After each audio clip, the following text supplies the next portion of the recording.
Hey everybody, I'd like to share one of my best friend's testimonies that he had about hell and judgment. His name is James Payne, and I'll put his contact information below the description and also in the comment section. Y'all stay blessed. This morning, June 23rd, was probably one of the heaviest moments of my life.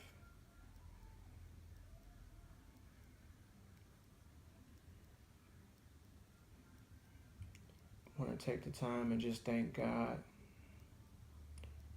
for this warning that I was given, because through a dream, He allowed me to witness what hell is, at least what it would be for me. I had a lot of stuff on my mind earlier this morning, about 1, 2 in the morning, from different discussions inside of a household and having different issues inside my household. And I already was having difficulty sleeping. But I would say I actually fell asleep close to about like 3:40 in the morning. I tossed and turned, but God actually finally gave me rest at about 3:40 in the morning. However, the dream that I had will be one that I don't forget. I'm sitting there and I'm resting. And I know that I'm asleep. However, the only thing I see is the back of my eyelids. Everything is completely dark. I don't see anything. However, I feel heat.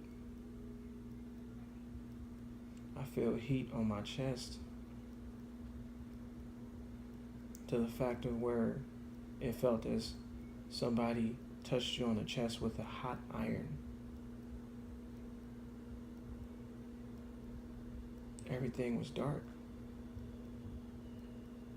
In the background, I hear cackling, I hear screams, and I hear laughter. Like very faint laughter. Just very faint laughter in the background. And I can sense that I'm being carried because I'm not walking. And it scares me because I'm completely surrounded by darkness. I can't see anything. However, I get brought to a place where the only thing around me is encompassed by fire.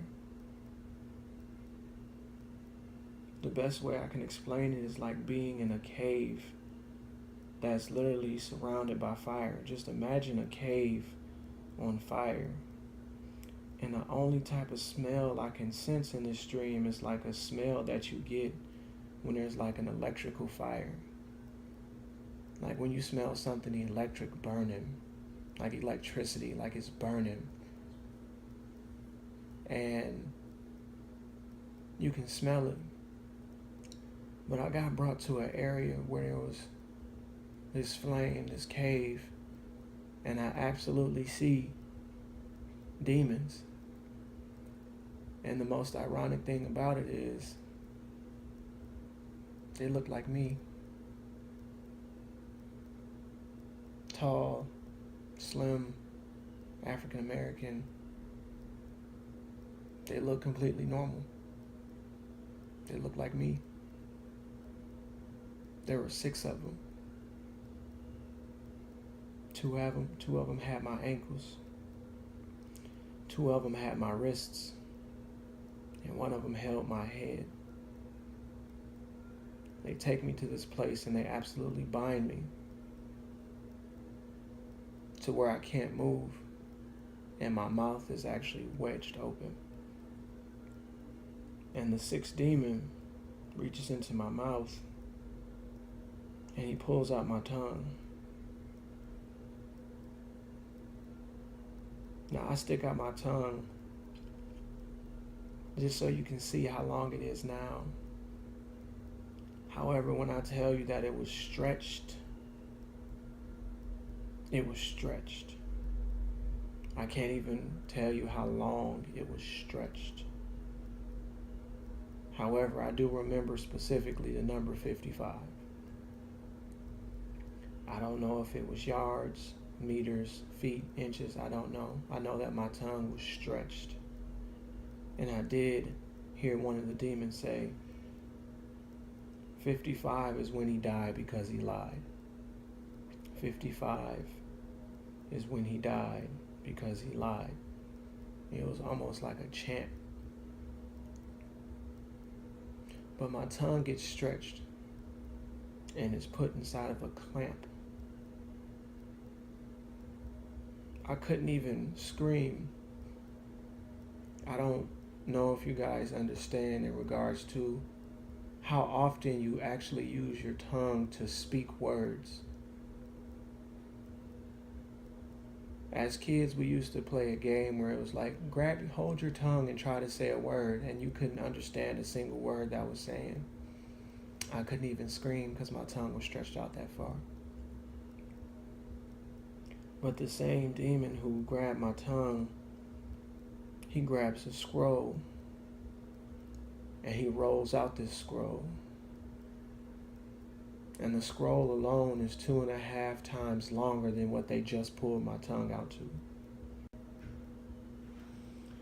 And on this scroll is very, very fine print. Very, very fine print. Small words. I can't begin to tell you how many words was on this scroll. However, the same demon who pulled out my tongue, he looks at me and says, for every lie you have spoken, you shall receive 1,000 cuts on your tongue.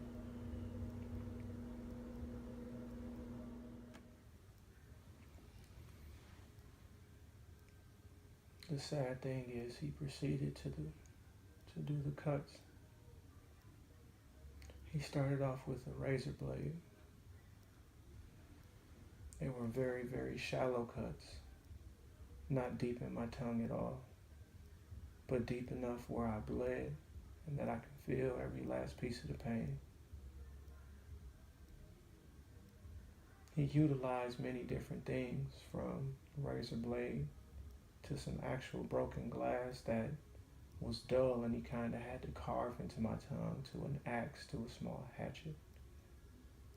All the way down to the point where he grabbed a rock from off of the wall of the cave that was actually burning. It was on fire.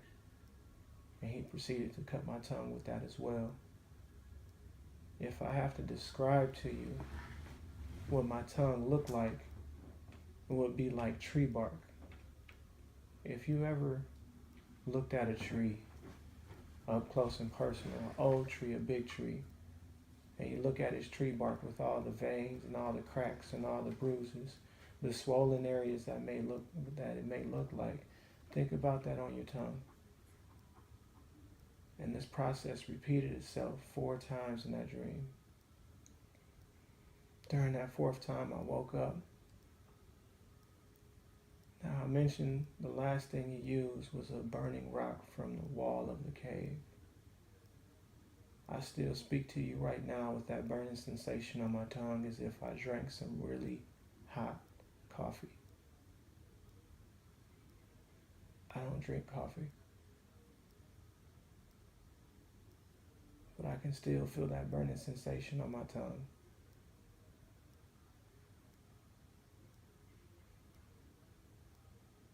This is something that is very difficult to express and or talk about. But in the beginning, I said it is something I have to give God thanks for, because I have to receive it as a very firm warning. And if God decides to warn you, that is Him also telling you, you are one of my children. You need to correct your steps. There are many people here on this earth right now who's doing all sorts of iniquity, and they don't get the opportunity of what I just had, and that is actually being able to see,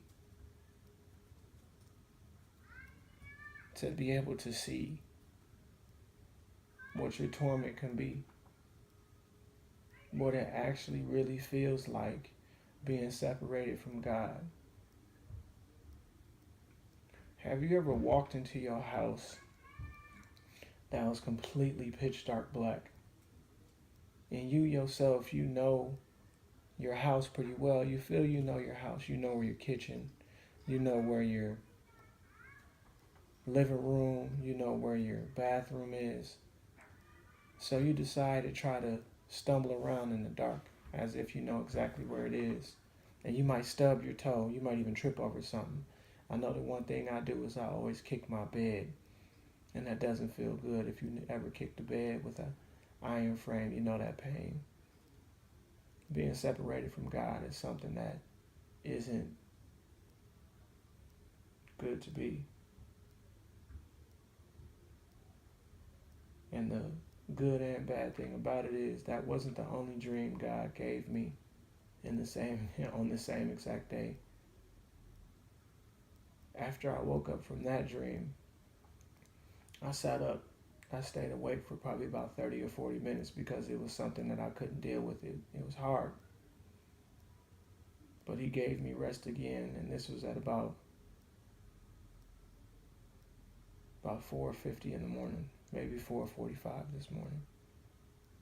And I lay down, and I get some rest again.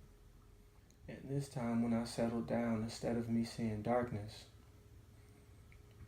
all I seen was a very bright light, like to the fact where I had to leave my eyes closed because it hurt.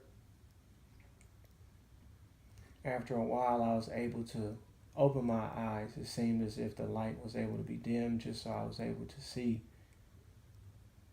And when I look in front of me, I just see a massive, massive being. And only thing I can see on this being is the leg. I don't know if you've ever seen a perfect leg or a perfect piece of food or anything of that nature, but all I see is this magnificent leg sitting right in front of me. And I know for sure that it's God. The area around me is literally like a blank canvas. But it's all bright. There's nothing that's there. It's just bright. A blank canvas the best way I can describe it is kind of how you see on the movies, an all white padded room just with no pads.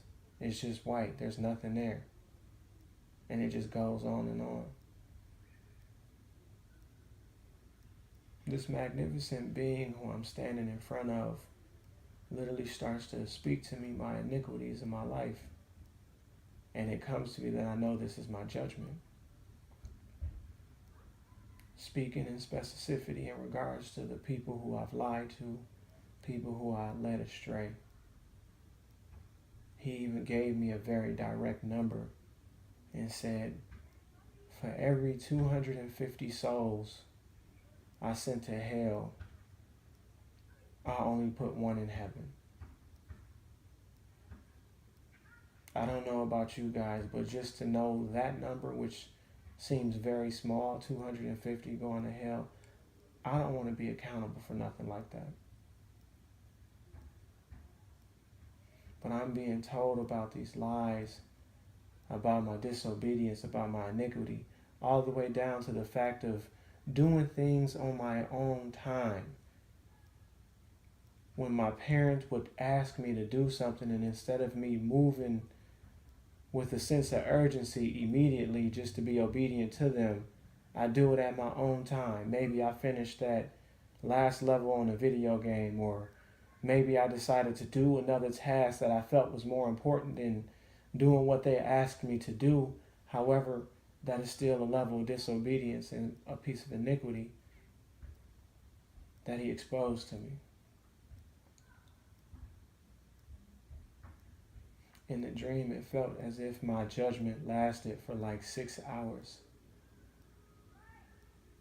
And not one of these things were good. And I'm sitting here just thinking to myself,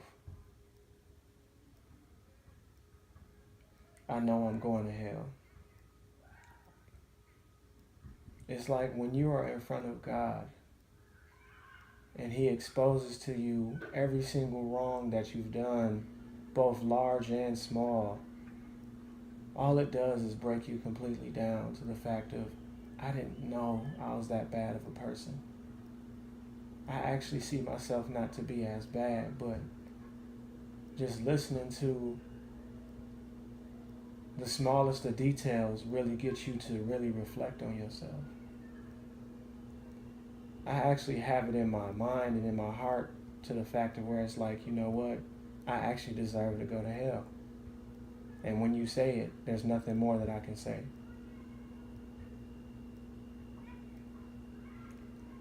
But He seen mercy in me. You are not accountable for your sins. You are forgiven. Come in. And this takes me off guard a little bit. I'm almost hesitant just because after hearing a judgment that's that bad, that's that ugly, I'm told to come in. So I'm hesitant, like, really?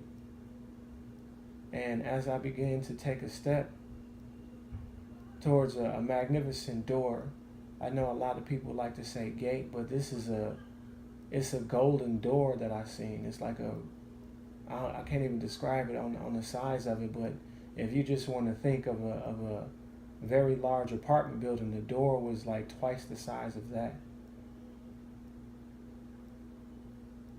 And I take a step towards the door, and He looks at me and He says, your sin has to be accounted for.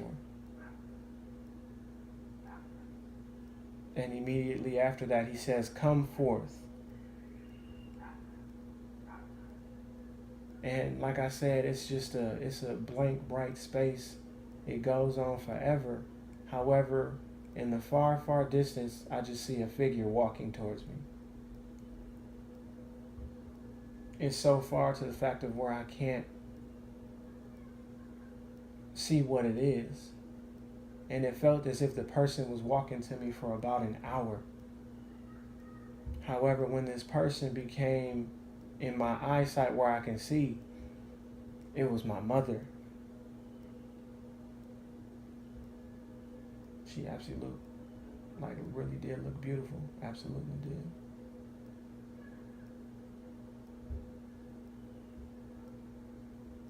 And you just hear a voice say, his iniquity is on your head because as a small child you failed to introduce him to me.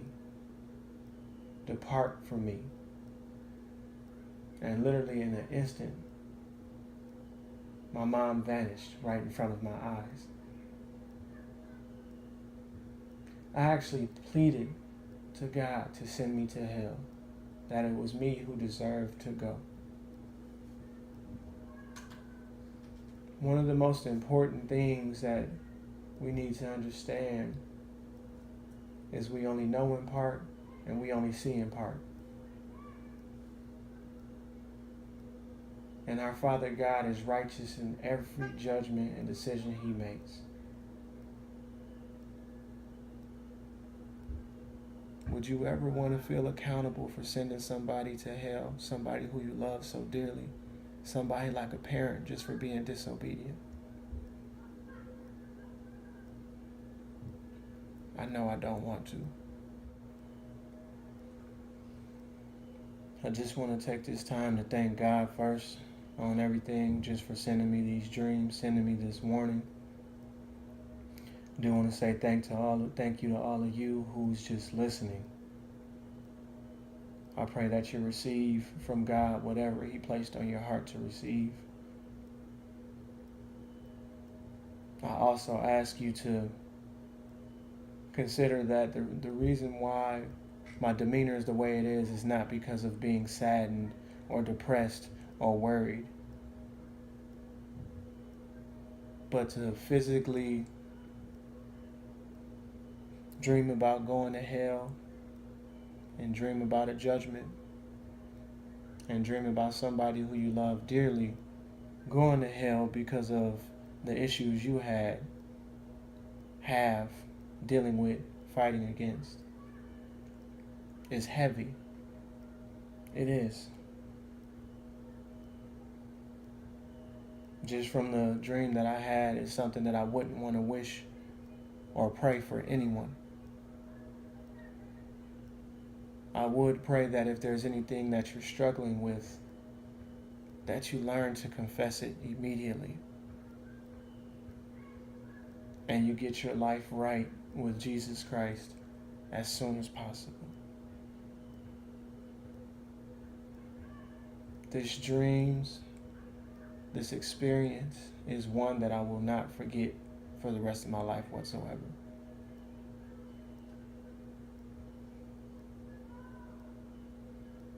Prayer goes out to those who deny.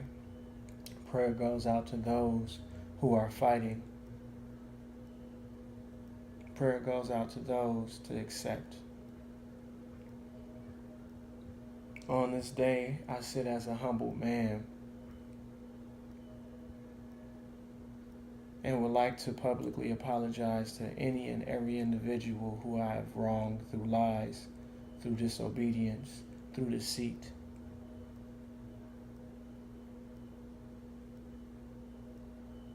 I did not want to lead you astray if I have. If God did not reveal to me these dreams, I would have never known the power of what deceit can do. I encourage that everybody take some time to themselves and actually reflect, really dig deep and reflect on what needs to be improved, what needs to work on. Certain sins that you haven't confessed, confess them, leave them at the foot of the cross, and ask God to legitimately manifest in you a new mind and a new heart so you can be a new being, a new you.